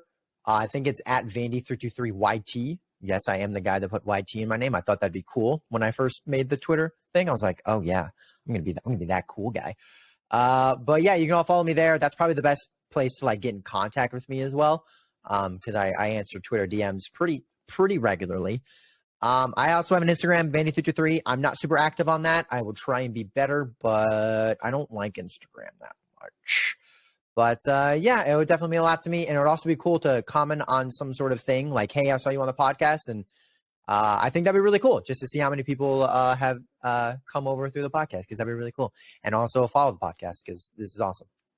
Yeah, if you've made it to this point, go over to one of Vandy's videos on YouTube and comment Vandy is the GOAT, and he'll know. He'll immediately know. He'll know what it means. And he won't feel good about it. He'll be, I'll be like, no, I'm not. Complicated, but at least he'll know you saw him here first, came over and jumped on a video.